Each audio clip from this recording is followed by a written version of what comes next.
All right, guys, I got some Israel updates for you here, and needless to say, it's bad. It's like I don't even need to, when I'm introducing a segment, it's just obviously bad. There's never any and this time something good, you know what I mean? Mm-mm.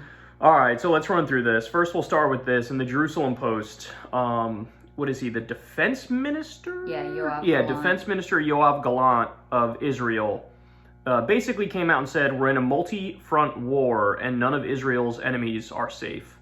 So here, I want to read you some of the quote. Quote, we are in a multi-arena war. We are being attacked from 7 different sectors: Gaza, Lebanon, Syria, Israel, Iraq, Yemen, and Iran.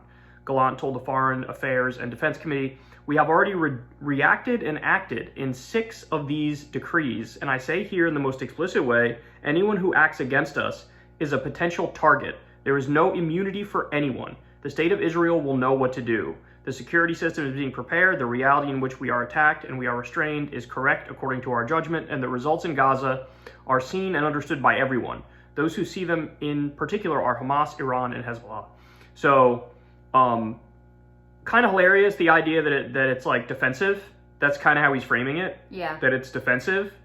But just the fact he's saying 7-front war, the U.S. should take note of that, because they very clearly want the U.S. to come in on their behalf on a number of different fronts, with Hezbollah in Lebanon and with Iran, you know?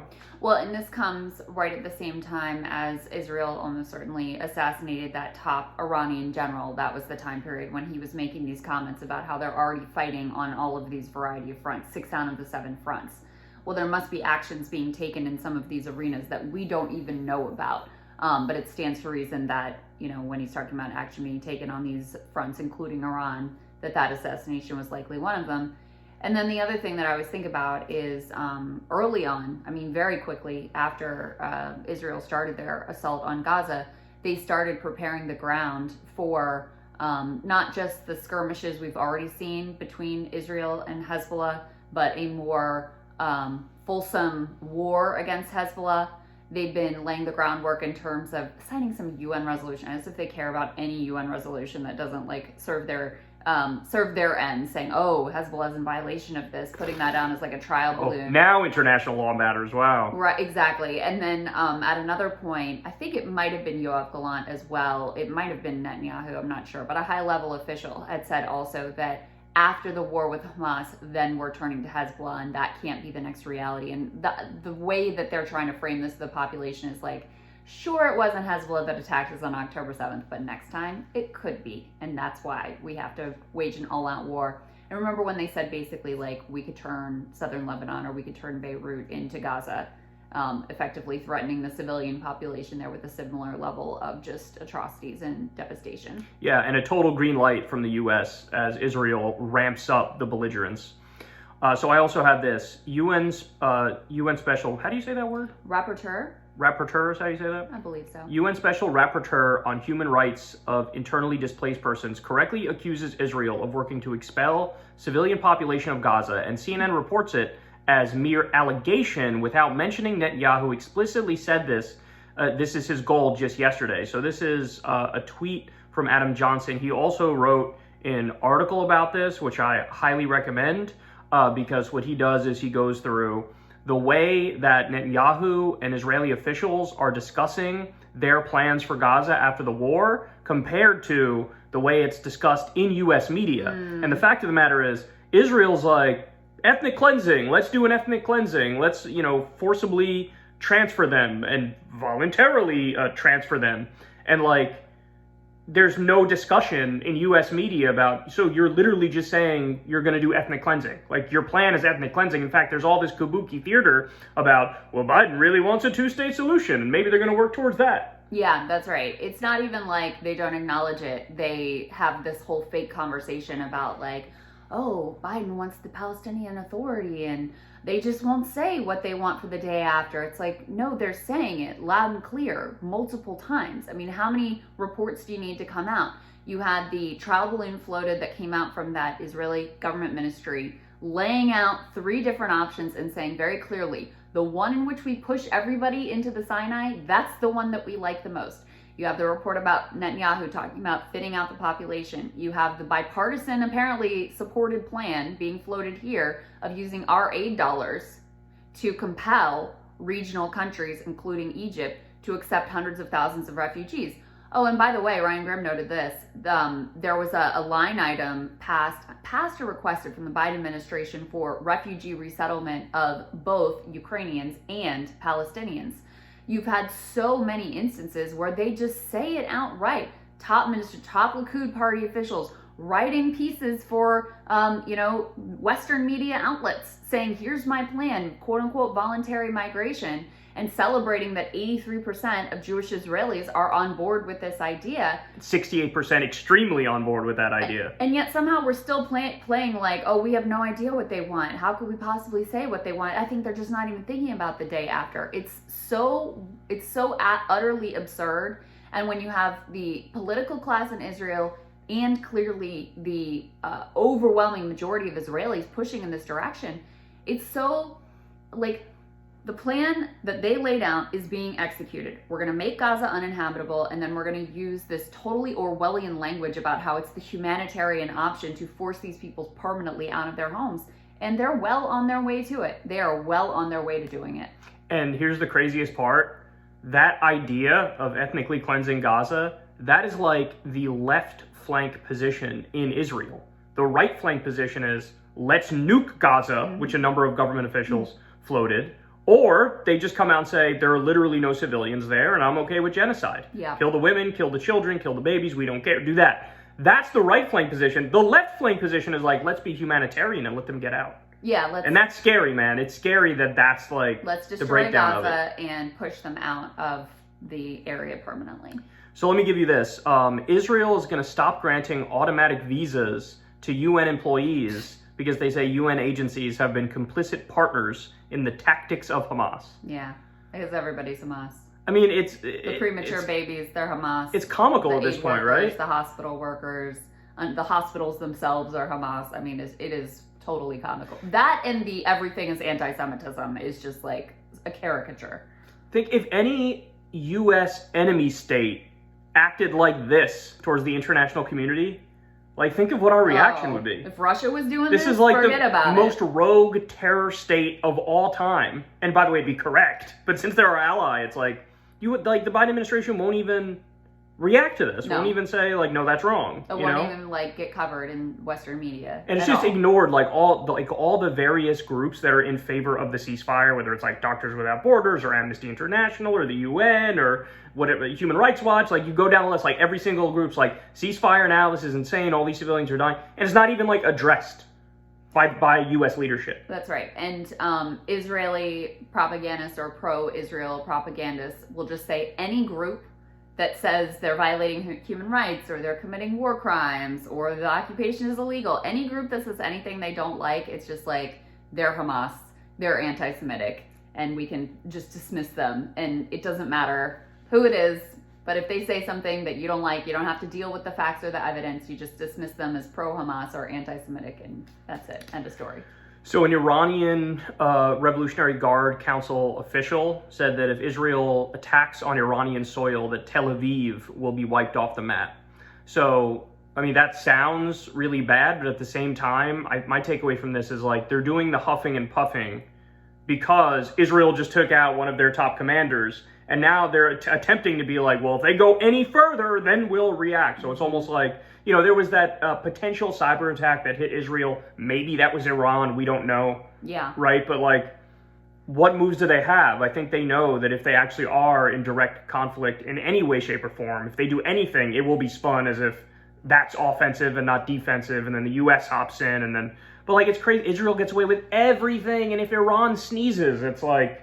Unleash the hounds of hell and go to war with them immediately. I mean, we've had plenty of American politicians who were pushing for war with Iran from the minute that October 7th happened. Yeah, and I actually have a new example of that in a little bit, too. Oh, okay. We'll save some of that commentary for there. Yeah, it's Lindsey Graham, unsurprisingly. It's like the 12th time he said it. But, all right, so then there's this clip that went viral. So you have Eliyahu Yossian, an Israeli analyst and veteran, and he was part of a high-tech spy branch of the Israeli military, and he said, quote, "The women there is an enemy, the baby there is an enemy, and the first grader is an enemy." Talking about Gazan children and Gazan women being legitimate targets. Nazi ideology. That's what that is. Flat out. Nazi ideology. And you're putting yourself in league with like Nazis. Osama bin Laden. Osama bin Laden. Like that's Hamas. You know, that's the logic that leads you to just, you know, utter atrocities and genocide and war crimes. Israel's foreign minister also said that Hezbollah chief Hassan Nasrallah, quote, "must understand that he is next."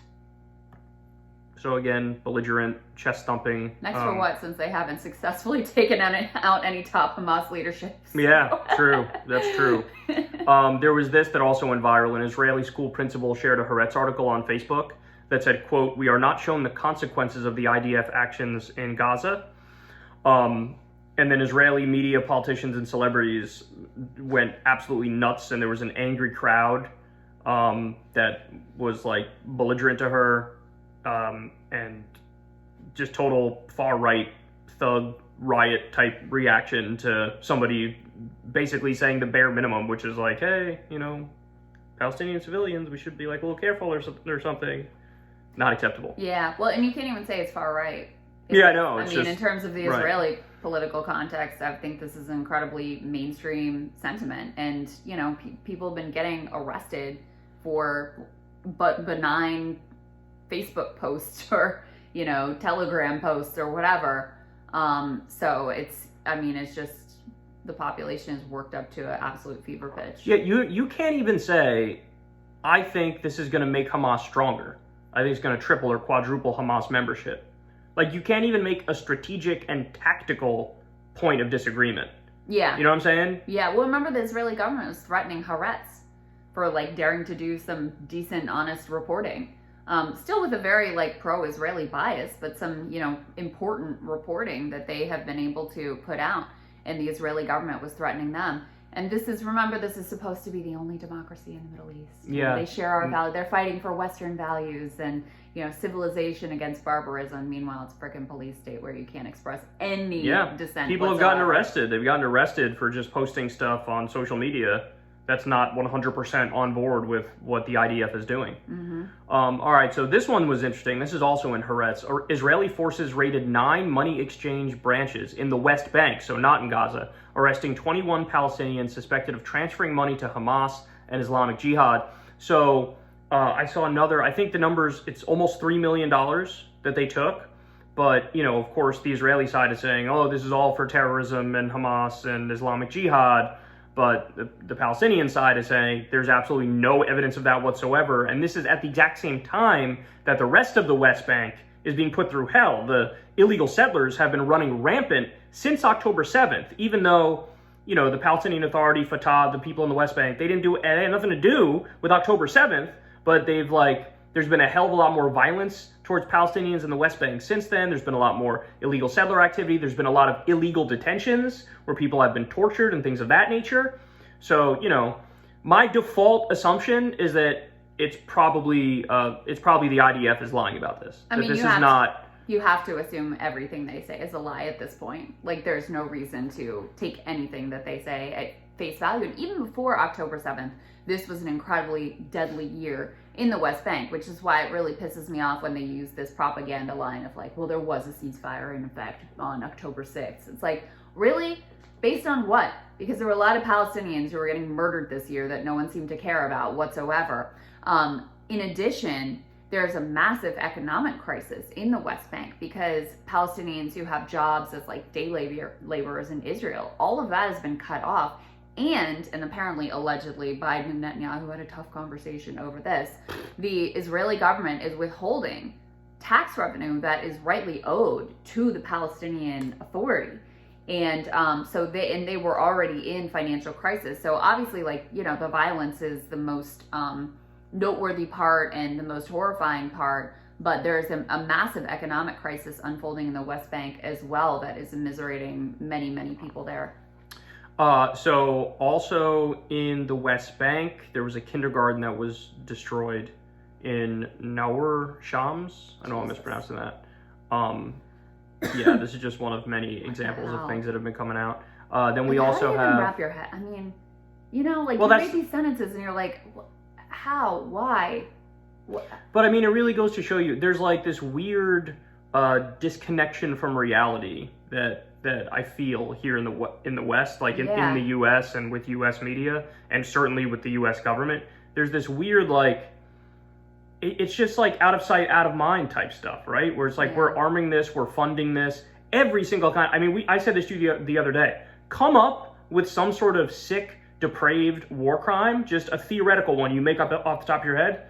The IDF probably did that. Yeah. There's reports of like stealing dead bodies and organs and, you know, desecrating bodies with bulldozers. And you just read these things, you're like, how could this be happening? Could you name a single piece of civilian infrastructure that wasn't bombed by the IDF? No. I mean, I literally can't think of one. Schools have been bombed, UN buildings have been bombed, hospitals have been bombed, clinics have been bombed, marketplaces have been bombed, mosques have been bombed, hospitals have been bombed.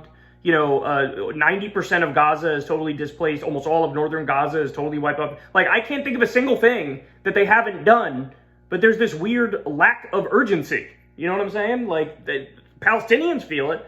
The international community feels it. You know, it's very clear, like, when you look at the General Assembly vote, it's only the U.S., Israel, and, like, Micronesia, other cucked servant states that are like, okay, we're with you. But, you know, it's the rest of the world is like, holy shit, what's going on here? Yeah, it's because Western media and Western U.S. politicians overwhelmingly only humanize Israelis and go out of their way to otherize Palestinians and to sanitize who is responsible for their suffering. It's like, oh, Palestinians killed in a blast, you know? It's like, wait, well, where'd the blast come from? Right. Who's responsible for that blast? So they might do something on the humanitarian situation, but it's never like, this is because Israel is literally starving these people to death. They could change this situation tomorrow, and they don't do it. So you end up, and even in spite of all of this, I mean, you see the overwhelming numbers in favor of a ceasefire. You see the numbers in favor of humanitarian aid to Gaza. You see that the population, even while they're taking in all this propaganda and have for decades, still are in a way better place on this than the political and media class. So this is probably my favorite part of the stuff we're going to talk about today. Turkey's Erdogan. Yeah. He said that Netanyahu is, quote, no different than Hitler. Show me the lie. Which is, yeah, I mean, he's right, right? Like, he's not wrong. Well, I mean, you see these comments we were just talking about some Nazi comments that, you know, are completely consistent with what they're actually doing in Gaza.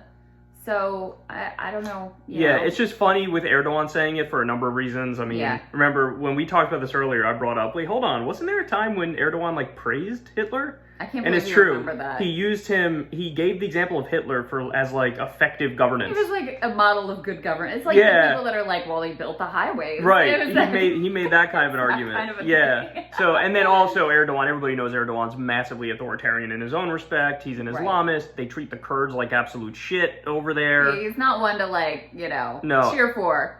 And he just had a very tough re-elect. It was quite narrow. Yeah. And he won by only a few points.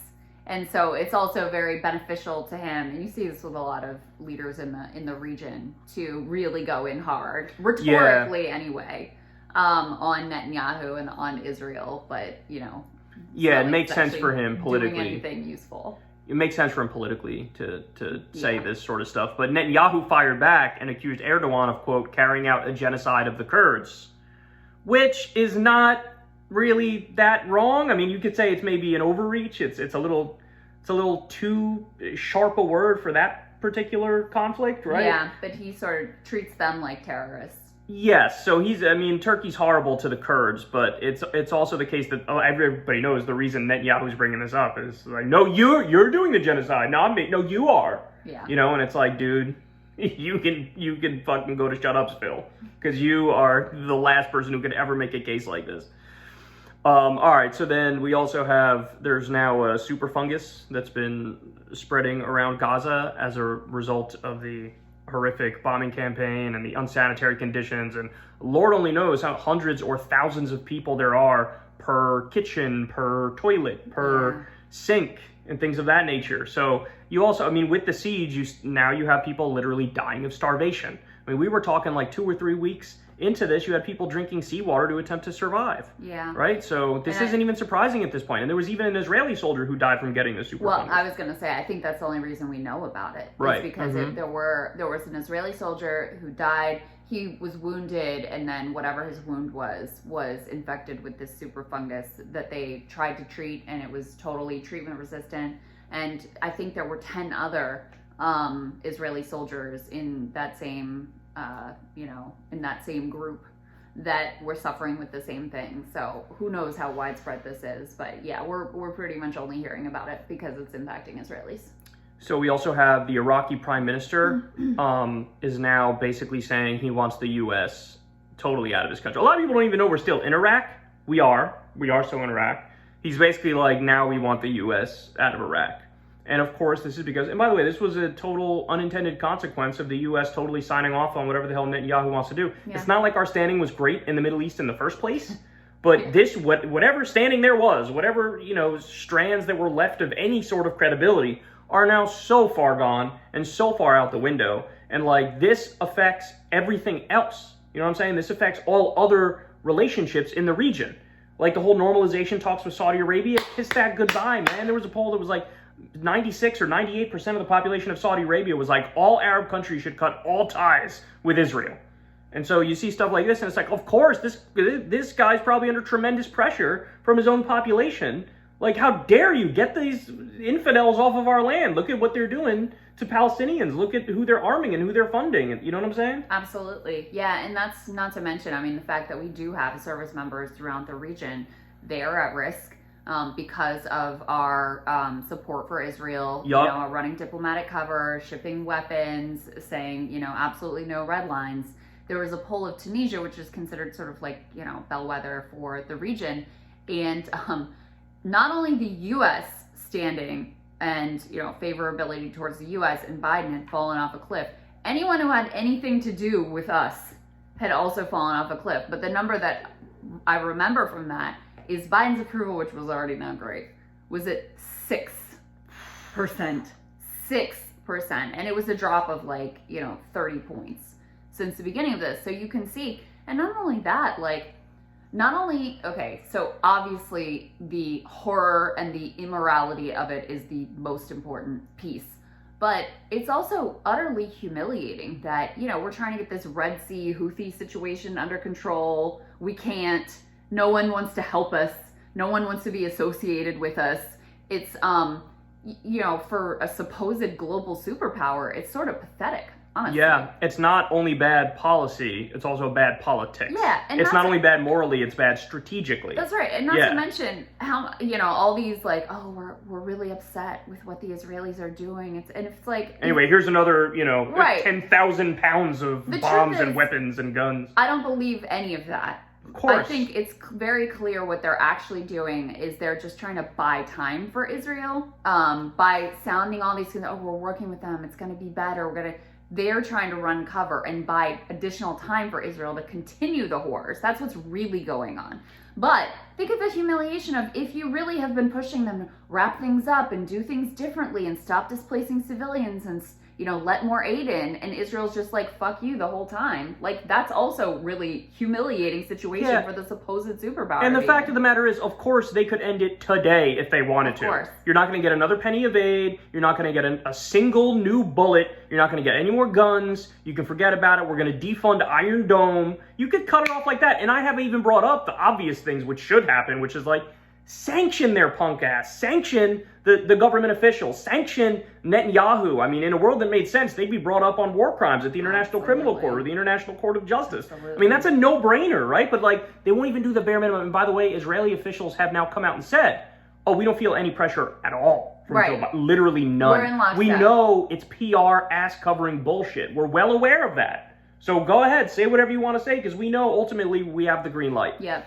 So now, domestically here in the U.S., this is interesting. At LAX airport and at JFK airport, there were big pro-Palestine protests. I know at JFK, they tried to shut down the road that was going into JFK airport. At LAX, apparently you had the Los Angeles Police Department break out the riot gear to try to crack down on the pro-Palestine protesters. So now normally, I'm normally very critical of any kind of protest that targets like regular people, especially over, in theory, the ideal thing would be to target the politicians or target the military-industrial complex or the people who are actually driving this. And I still think that's ideal. Yeah. But at the same time, I'm fine making, one exception to the do your protest perfectly rule. And that's if there's like a genocide going on, which is what we're witnessing right now. It's like, how can you, they're trying to do something, right? These people are trying to do something. Yeah. They're trying to say, for the love of God, stop it. And we'll try to make life and standard business as usual impossible unless and until, you make a change. And, it's annoying, I'm sure, the people who are in the line. If I was in the line, I wouldn't like it, right? If I couldn't get my flight, I, of course, wouldn't like it.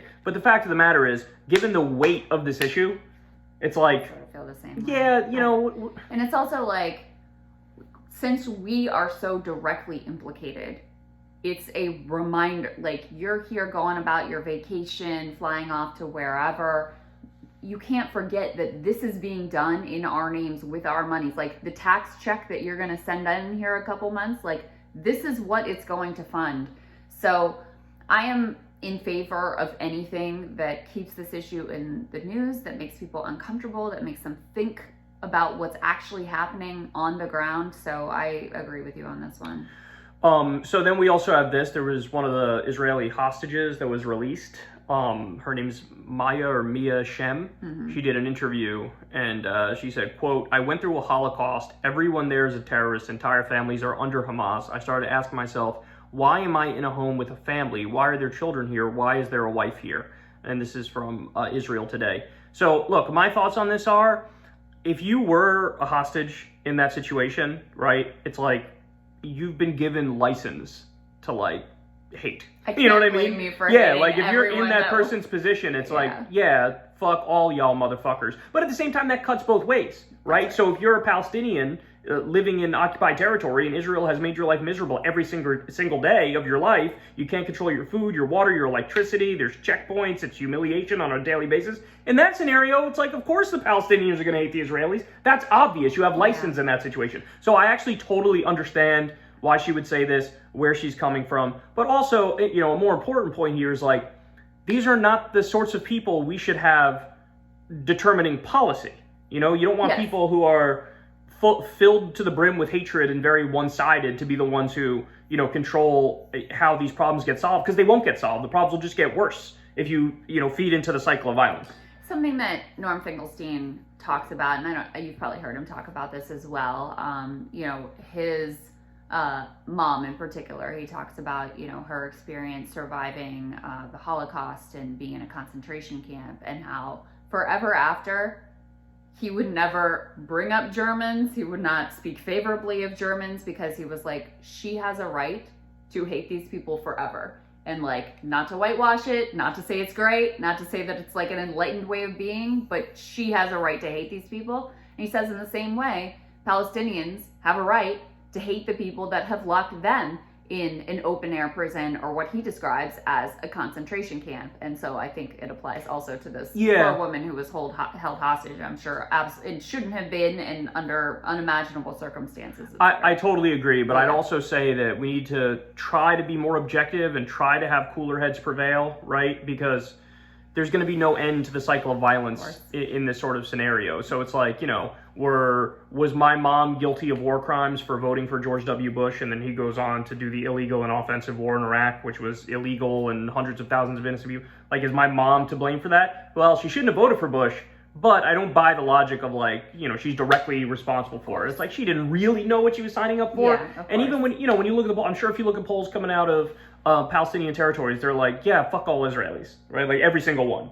And vice versa. I'm sure, people in Israel, as we've seen, literally only 1.6% of them or something like that think the IDF should not be this aggressive, right? And it's like, so like, you're granted the ability to have like a horribly incorrect opinion. I understand totally where it comes from, but again, this is why it's like you need to have cooler heads prevail Well, it's also with why international politics. you need to have international law that is Enforced, actually absolutely. enforced That's the most important consistently, point. Because, Yeah. yes, it's like understandable that this woman feels this way, but that doesn't mean that you should be able to go and indiscriminately massacre civilians. Right. Because she would. If you asked her what should we do, she'd say, let's do that. And that's where it's like, nope. That will never end. That'll never end. There is no end to that. And that's exactly what we're seeing right now. Yeah. All right, so then this also went viral. Trita Parsi tweeted this, but there's an Israeli soldier who was bragging about killing a 12-year-old Palestinian girl. He regrets that he didn't find a younger child to kill. His friends laugh off camera. But look, again, this goes to what we were talking about. Like, this is common. This is where we're at in this scenario. But the fact of the matter is, who has all the power in this situation? The Israelis, right? And my general, I mean, I'm going to sum it up in a very Cliff Note-y way here, but if you started it and you have all the power, it is more incumbent on you to, like, you know, get your shit together and you come up with a solution that's fair, right? Like, it's incumbent on you to do that because you started it and you have all the power. But obviously what we're looking at is they're committing atrocity after atrocity and getting away with it, and they can because they're backed by the world's sole superpower. Yeah, and I mean, how many of these IDF soldier videos have we seen? Like, there's been a lot. I saw one pissing on a dead Palestinian the other day. Out of control. And I mean, the immorality, the total lack of professionalism, it's just like, you know, just like gone wild. So then we'll end on this one here, but we have, I mentioned the warmongers. Lindsey Graham back on Fox News, quote, hit Iran, blow it off the map. Sounds like a great idea. World War III, let's do it. How about it, guys? Yeah, I'm so amazed at how, like, they really act like there are no consequences to saying stuff like this to doing stuff like this. Yeah. They're so insulated, you know what I mean? Like, he's going to get his expensive steak dinner every night. He's going to be going to the cocktail parties. Yes. He's going to be wearing a suit and tie. He's going to be protected in his little bunker, right? But, like, I mean, it's people like this got us the war in Iraq. It's like, how many innocent people died on the Iraqi side? How many thousands of our own soldiers died on our side? It's just, they're so willy-nilly with other people's lives. It's actually psychopathic. It is. That you can just, like, think that you're playing like a game of Risk, you know, where you're just moving pieces around on the chessboard and like, oh, let's blow this one up now. And like, there's zero human beings whose lives are at stake here. And yeah, for him, for probably almost everybody, you know, that he actually cares about in his circle, them, their kids, whatever, they're not going to be the ones impacted by this. And for him, clearly, like, he doesn't look at, you know, brown people in the Middle East as actual real human beings, so it doesn't matter to him what happens there. But the scariest thing is, he might get his wish, because what we've seen now is it's already spiraled out of control. You already have, you know, so step number one, after Israel started doing its slaughter, Yemen jumped in to try to defend the Palestinians, and there's been consequences as a result of that. Israeli insurance rates for the ships shooting up. There's a massive reduction in trade of people going to that port in Israel. So they jumped in, and then you have had the tit-for-tat skirmishes with Hezbollah on the border. But at the same time, now Israel has said Hezbollah has to move back 6 miles further. And that if they don't, well then, you know, all's fair game. So they're acting like they're going to more directly attack Hezbollah. Right. So they're trying to draw in Hezbollah. They just assassinated that Iranian commander in Syria. So that's a two-front provocation. It's a provocation of Syria, but it's also a provocation of Iran. And it's like, and again, the U.S. said to them early on, yeah, if you get involved with Hezbollah, we'll come in on your side. And it's like, they might actually get their wish. They might actually get their wish. And to think, you know, Joe Biden, forget even like the objective reasons why this is wrong. Again, just from a political perspective, you are the biggest fucking moron I've ever seen in my life. Like, how dumb are you? You're obviously going to lose re-election at this point doing stuff like this. Like, literally nobody wants this. Raytheon, Boeing, Halliburton, and Lindsey Graham are the only fucking people that want this. And Benjamin Netanyahu, they're the only people that want this.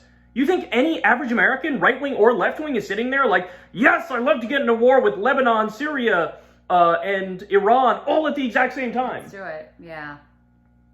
It's insanity. And you're right. Even though the Biden administration may, like, not really want this, right? They're like, oh, we're worried about the broader war, et cetera, et cetera. Doesn't mean that you don't end up finding yourself in exactly that place. And, you know, with the Houthis, with the number of service members that we have in the region, What happens if one of them does get hit? What happens if one of them does die? What happens if Israel does go full all-out war with Hezbollah? I mean, all of these things can have spiraling impacts that end up, escalating out of control, even if Biden technically is like resistant to the idea. Yeah. I mean, I'll end on this point. Not a penny more to Israel. Not another bullet more to Israel. Yeah. I would crack down on them through the UN and pass all sorts of condemnations. I would sanction the shit out of them. And if you want to be fair, if you want to be objective, and Norm Finkelstein basically said this too, he's like, I'm willing to say, man, both sides, war crimes. Go after the top officials in Hamas, Absolutely. Bring them to the International Criminal Court, life in prison. We have enough evidence. We'll go through all the proper process. Netanyahu, Ben-Gvir, all the top officials in Israel, same thing, war crimes. Because, at this point, human rights are a farce. International law is a farce. So it still works when the low battery thing came up, but it still works when that happens. That's good. So anyway. That was a long segment to read. Yeah, that would have been dead. We had to redo it. We're 35 minutes in. That would have been horrible. We'll try this again tomorrow. But anyway, war crimes, bad. And take down all the people who are committing them. But I won't hold my breath.